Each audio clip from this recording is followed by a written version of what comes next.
Gaano man katagal ang paghihintay mo?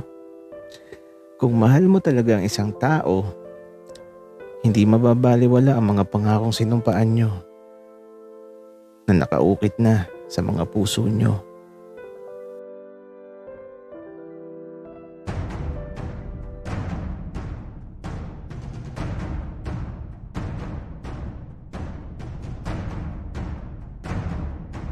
Kaibigan, huwag mong kalimutan mag-subscribe sa aming channel at huwag din kalimutan i-click ang notification bell at subscribe button. Subscribe na!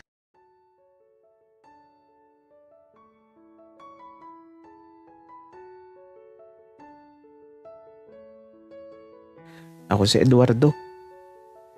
Pero Iboy na lang. Lolo ko kasi yung nagpangalan sa akin.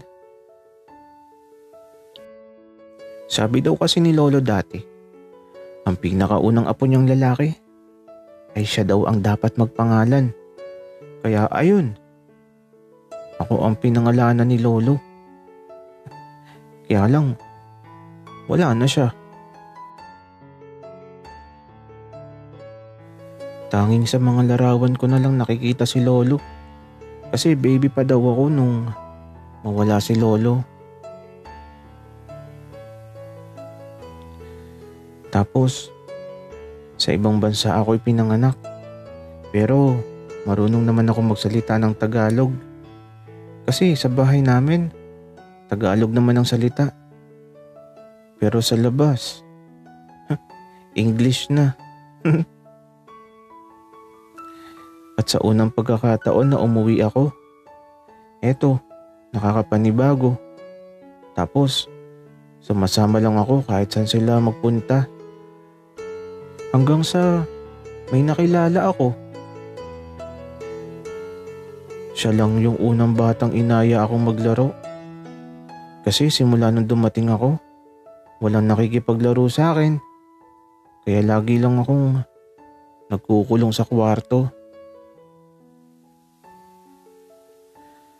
At sa unang pagkakataon, naglaro ako ng lumang gulong sa gitna ng tirik na araw habang nasa kalye. Tapos eto, dinala niya ako sa isang lugar. Tapos, sumakay kami sa duyan. Hindi ko makakalimutan ang sandaling to ng buhay ko. At hindi ko makakalimutan ang kasama ko sa masasayang oras na to. Si Buknoy. Iboy, gising na. Tara na. Muwi na tayo. Baka hinahanap ka na. At eto, gumising na ako. Tapos, naghikab at nagkusot ng mga mata. Medyo inaantok pa kasi ako eh. Nakatulog pala ako. Iboy, gusto mo magpahatid na lang tayo kay Kuya Manmon? Baka kasi pagod ka na sa paglalakad. Okay lang ako, Buknoy. Gusto ko nga na maglakad eh. Kasi kapag bumalik na ako sa ibang bansa, hindi na ako makakagala ng ganito.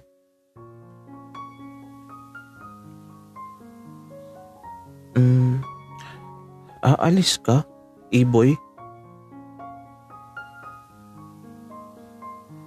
Oo, Buknoy. Doon kasi ako nag-aaral eh.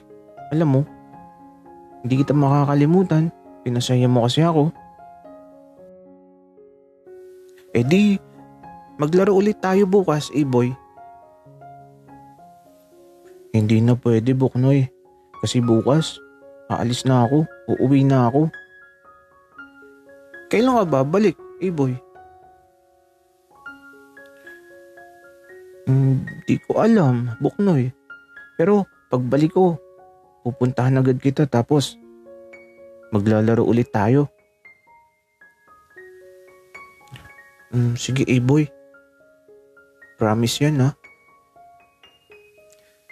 Oo, Buknoy. Promise. Pabalikan kita. Iboy, sa'yo na lang yung gulong na yan. Regalo ko na sa'yo yan para may laruan ka dun.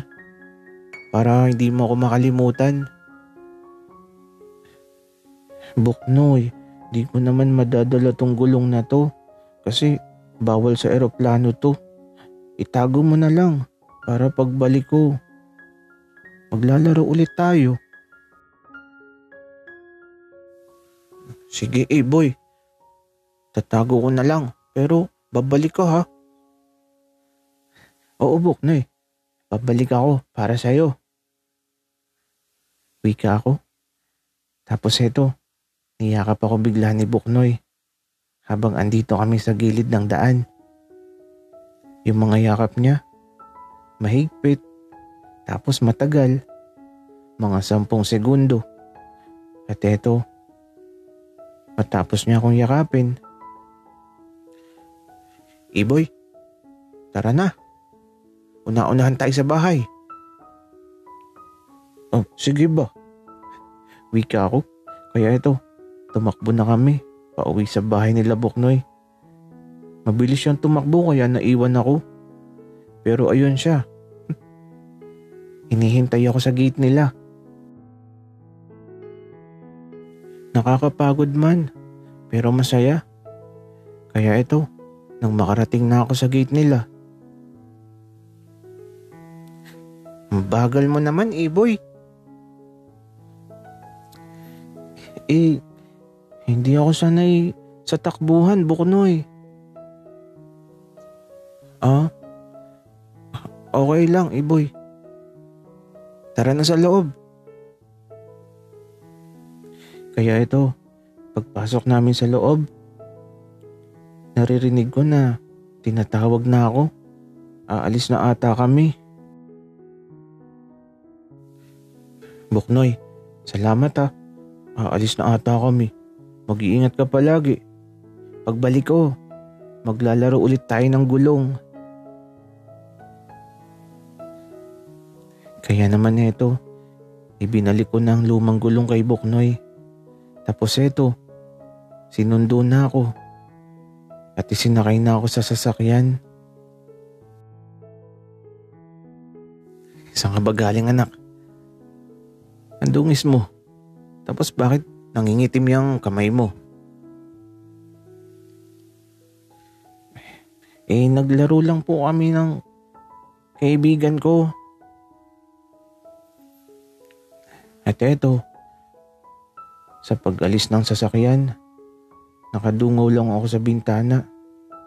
Tapos eto, nadaanan ko si Buknoy. Nakatayo siya habang hawak ang 2 piraso ng lumang gulong. Nakangiti lang si Buknoy nung madaanan ko siya. At paglampas ng sasakyan, ayun, nakasunod lang si Buknoy na binitiwan na ang mga gulong. Tumatakbo pa siya na parang hinahabol yung sinasakyan ko. At eto, pagkalabas namin ng gate, tuluyan na kaming nakalayo. At si Buknoy, nakita ko na lang siyang tumigil na sa pagtakbo at nakatanaw na lang sa sinasakyan ko. Paalam sa'yo Buknoy. Hanggang sa muli nating pagkikita.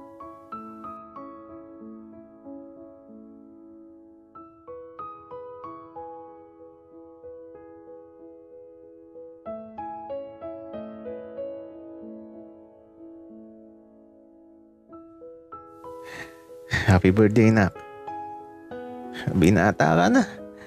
Wala ka pa bang girlfriend? Baka naman may papakilala ka na. Papa, wala pa po. Study muna, 'di ba? At saka Papa, kapag meron na, ikaw ang unang makakaalam. Sige anak.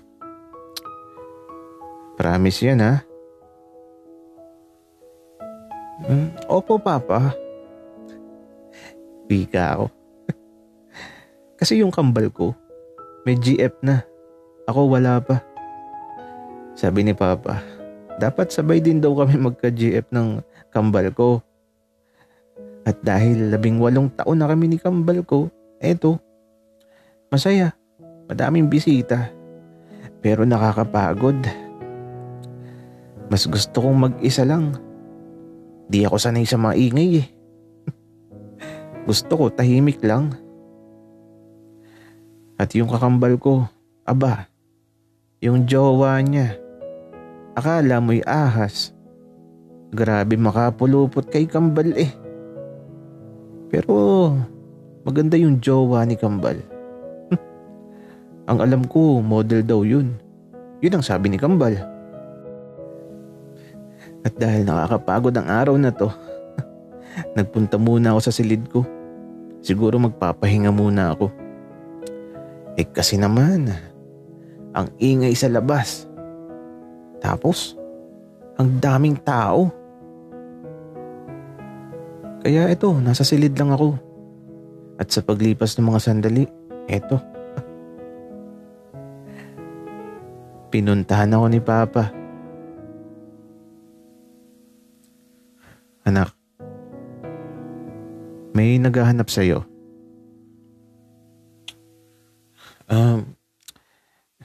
Sino po, Papa? Iboy ang pangalan, anak.